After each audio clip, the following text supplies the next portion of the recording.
Optimum capital स्ट्रक्चरमा capital structure भनेको के हो त भन्दाखेरि कुनै पनि कम्पनीको अपरेसनको लागि उसले फन्डहरू कुन कुन सोर्सबाट फाइनान्सिङ गरेको छ त्यो भनेको क्यापिटल स्ट्रक्चर भयो।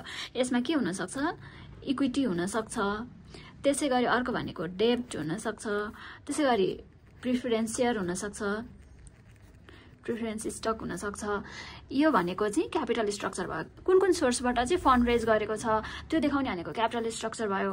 अनि क्यापिटल स्ट्रक्चर अप्टिमम हुनु भनेको चाहिँ के हो त भन्दाखेरि अर्गनाइजेसनको कस्ट अफ क्यापिटल यो चाहिँ मिनिमम हुनु भनेको अर्गनाइजेसनको क्यापिटल स्ट्रक्चर अप्टिमम छ भनेको हो। त्यसैगरी अप्टिमम क्यापिटल स्ट्रक्चरमा चाहिँ अर्को के हुन्छ भन्दाखेरि value of the form maximum हुन्छ। कुनै पनि अर्गनाइजेसनको भ्यालु म्याक्सिमम हुने भनेको अप्टिमम क्यापिटल स्ट्रक्चर हुँदाखेरि भयो। अप्टिमम क्यापिटल स्ट्रक्चर हुन चाहिँ किन जरुरी छ त भन्दाखेरि अप्टिमम क्यापिटल नहुने हो भने यहाँनिर डेब्ट एकदमै धेरै डेब्ट हुने हो भने के हुन्छ, रिस्क पनि बढ्छ। किन बढ्छ त भन्दाखेरि हामीले इन्ट्रेस्ट धेरै तिर्नुपर्छ, इन्ट्रेस्ट बढ्छ। जति धेरै डेट भयो इन्ट्रेस्ट त्यति धेरै हुन्छ।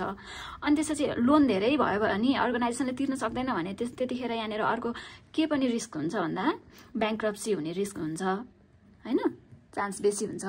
त्यो भनेको डेब्ट धेरै भयो भने। त्यसैगरी इक्विटी धेरै भयो भने चाहिँ के हुन्छ त भन्दाखेरि इक्विटी धेरै भयो भने कस्ट बेसी हुन्छ अथवा यो एक्सपेन्सिभ हुन्छ। इक्विटी भनेको चाहिँ एक्सपेन्सिभ हुन्छ किनभने शेयर होल्डरहरूले चाहिँ धेरै रिटर्न खोज्छन्, त्यो केसमा चाहिँ इक्विटी एक्सपेन्सिभ हुन्छ। त इक्विटी धेरै भयो भने पनि काम लागेन, डेट धेरै भयो भने पनि काम लागेन।